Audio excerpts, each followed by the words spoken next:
welcome to the land of Misr. Ahlan wa sahlan, as they say in Egypt, a country that has mesmerized travelers, historians, tourists, all alike. So in the next half hour, I'm going to get you some of the best known places in this country. In the show, what to watch out for in Cairo, cruising over the deep blue Nile, and Alexander the Great's capital, Alexandria.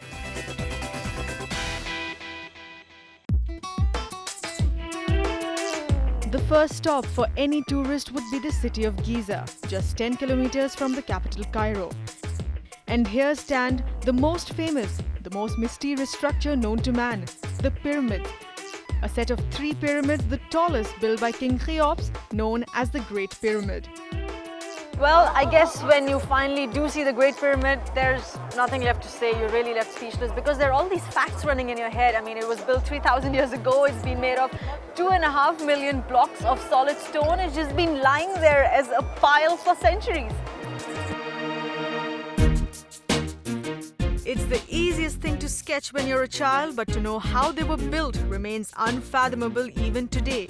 A few steps up the pyramid is a point that seems like a summit from where you can see the entire city of Cairo. It would take you around 3 hours to see the pyramids up close and also get the panoramic view. And it's best to start early in the morning.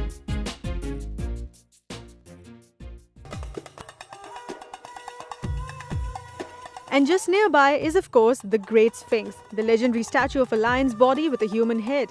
When it was first made, it had bright colors for the face, the headdress and the body. But years later, its body had got buried in sand. It is believed that Thutmose IV slept underneath the Sphinx, and the Great Sphinx came to his dreams and promised him that if all the sand was cleared away from under his body, Thutmose IV would one day be a great king, and that's exactly what happened, the promise of the Great Sphinx.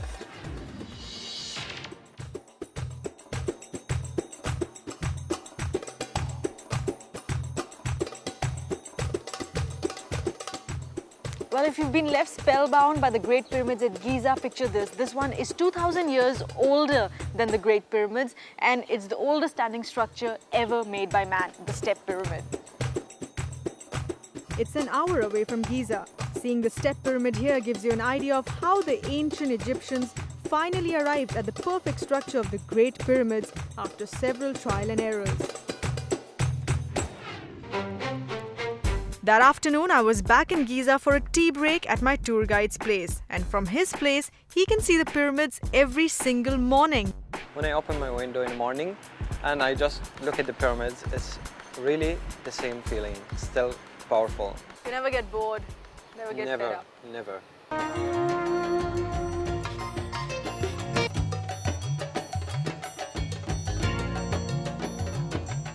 If the pyramids look majestic in the day, wait till you see them in the night in the Sound and Light show.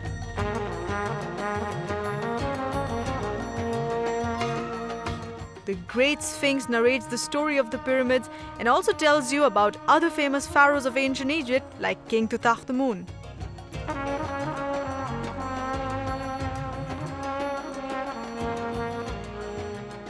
Well, the Sound and Light show is one good reason that you must stay back at Cairo after sunset. And if you're smart enough like me, don't go there and buy the tickets. Instead, watch it at somebody's rooftop.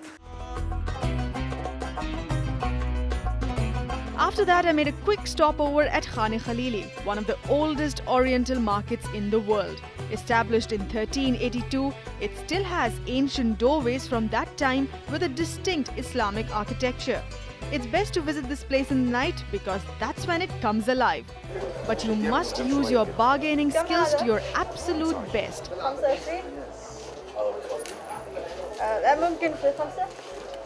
And if that doesn't work, well, try flaunting your connection with Amitabh Bachchan, and that is bound to work. Because Amitabh Bachchan, my big brother, you give me this for 5 points? Other than Big B, the Egyptians are big fans of King Tutankhamun. So you will find King Tut's fridge magnets, King Tut in black stone, in t-shirts, anything possible. And simply do not forget to smoke the hookah at the cafe. Try it once even if you're not a smoker. Well, when I was heady enough after my first smoke, I decided to cure myself with some good dinner. My first sight of the great deep blue Nile was at night. The floating restaurants here in Cairo are pretty popular, not because of the platter of food, but because of the platter of dances on offer. First, the Tanora dance, an Egyptian folk dance that is inspired from the Sufi whirling dervish. And then the showstopper, the belly dance. In Arabic, this dance is called Raqs Sharqi, and it is known to have originated, yes, where else but in Egypt, and was around even when Napoleon invaded this land. Well, a day that starts with looking at structures built by the ancient Egyptians and ending with a dance form that probably happened during the Pharaoh's time. If you think that Cairo is all that Egypt has to offer, well, there's much more to Egypt than just Cairo.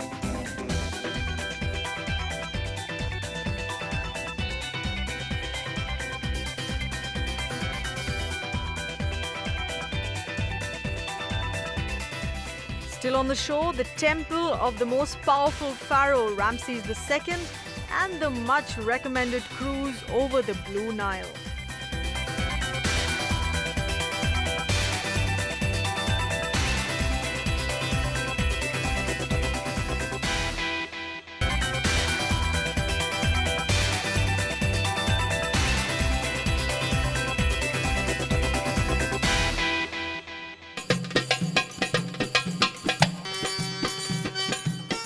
Hello there. Remember when I said that there is much more to Egypt than just the Great Pyramids? This is what I meant. The temple at Abu Simbel, built by Ramses II. The 4 gigantic sitting statues of his with the poor mortal captives under his feet. Now, if the grand size of the temple wasn't big enough to scare the enemies away, there are also signs of how captives were treated under the all-powerful Ramses II. And just as the divine pharaohs, you can also do your bit by gifting the key of life to the gatekeeper. In the 1960s, this symbol of power could have been drowned by the construction of the Aswan Dam. But that's when UNICEF came as the savior. The Abu Simbel temple is not just an incredible example from the old world, but also from the modern world when in the 1960s UNESCO relocated the entire temple block by block. Close to this temple is another, also built by Ramses II, but dedicated to his beloved wife Nefertari. It's not as huge and certainly more delicate looking. Ramses II is one of the first pharaohs who had enough respect for his wife to build an entire temple for her. But interestingly, the poor lady has just 2 statues out of the total 6. A trip to Egypt is one big lesson in history, and that's one thing that you should be prepared for.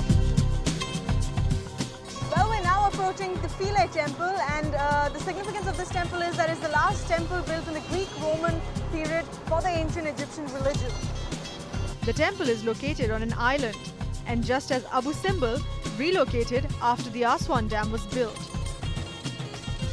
This temple was started by Ptolemy II and finally finished by Ptolemy XII. What you see here on the main pylon wall are depictions of how the king treated his captives and also made offerings to the divine.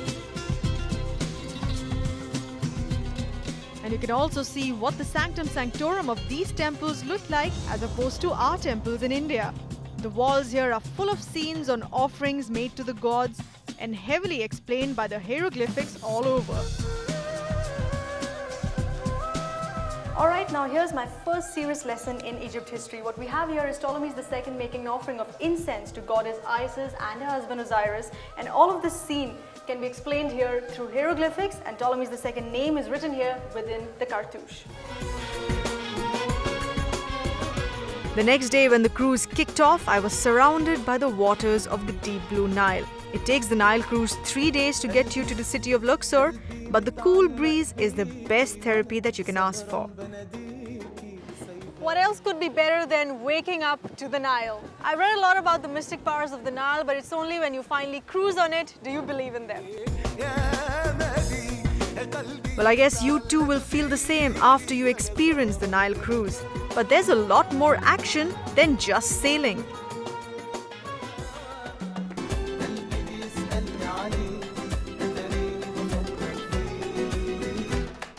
you get to party hard the Egyptian way. I'm wearing a traditional Galabaya dress and it's an Egyptian dress and I'm headed for the Galabaya party. And you can buy the galabaya either from a shop inside the cruise or the local market before you start sailing.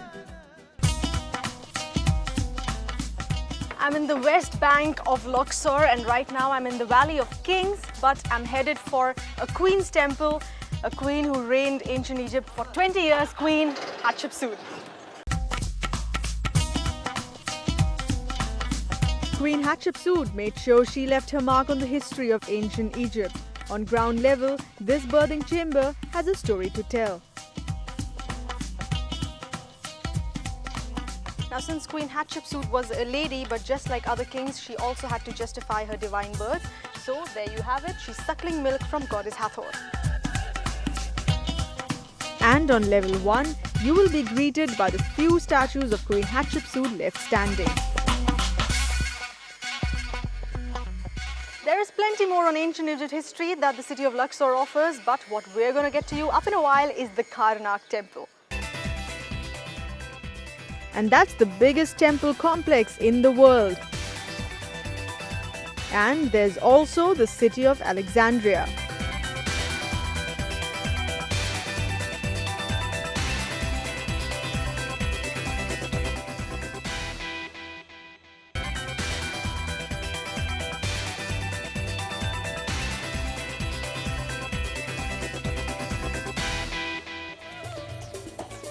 Welcome back. We're still in Luxor city and right now I'm in the east bank of Luxor standing at the entrance of Karnak temple. Now this place is actually a complex of temples that have been built by certain most important kings of ancient Egyptian times.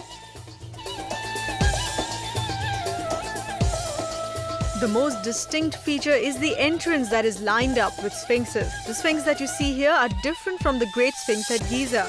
The ones here have ram heads, and when they were first built, they covered a distance of 3 kilometers to reach up to the entrance of Luxor temple nearby. And there were originally a total of 900. Guess the Egyptians always thought grand. As you walk into the biggest temple complex in the world, you are first greeted by Nefertari. But as funny as this sounds, she was the only one standing straight. All other statues, be it Ramses II or Ramses III, something with the left foot. You know, there's something about these stone structures of the pharaohs, call it a sign of divinity, royalty, or just stability of the stone structure, but they always have their left foot forward. Now, the next time around, yes, you guessed it, not your best foot, but the left foot forward. But there's one thing that leaves you awestruck. This hall of pillars. It's the biggest hall in the world. With a total of 134 columns built by Seti I and decorated by Ramses II. And you also see here what is presumably King Tutankhamun's statue. Now when you're in Egypt, adjectives like biggest, tallest or oldest cease to surprise you anymore. Check this out.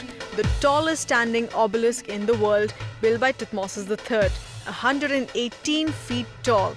And next to that is Queen Hatshepsut's obelisk, which remained the tallest till Thutmose III broke the record. Now for a complex that has 10 pylons or entrance walls, built over a period of 1,300 years and covers 247 acres, it will easily take you one whole day to see everything here. And after so much history, food is the only thing to revitalize you. If you have an experimental palate, you may not find Egyptian food very exciting because it's similar to Indian food. The potato curry, the kebabs and the rice pulao. Well, what better way to end the day with some Oriental food? And there's no point telling you what's the name of which dish because it looks so much like Indian food. Tomorrow will be another day and another city. After flying back to Cairo, we took a 2-hour drive to Alexandria. Well, right now we're on a long road to Alexandria, and of course it's popularly known as one of the greatest summer resorts in the Middle East. But since we're reaching there a little close to sunset, I'll try showing you a different side of Alexandria. When you get to Alexandria, you notice how European it is in architecture. Founded by Alexander the Great, it was later ruled by one of his generals who began the dynasty of the Ptolemies. What you're looking at right now is the Qatbeh Citadel, an important landmark of the city built in the 15th century.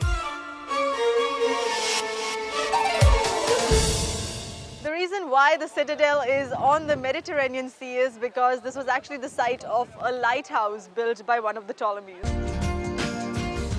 What you mustn't miss is something to take back home from the Mediterranean. Well, if you're at the citadel, there's one thing that you just shouldn't miss out on is buying these exotic corals and shells coming straight from the Mediterranean. And this rare red coral is a must-have. The rates here will be way cheaper than any tourist shop offers.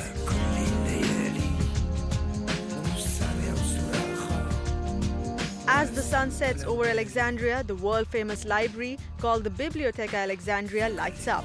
Founded by Ptolemy II, it was rebuilt in 2002 into this modern, striking structure.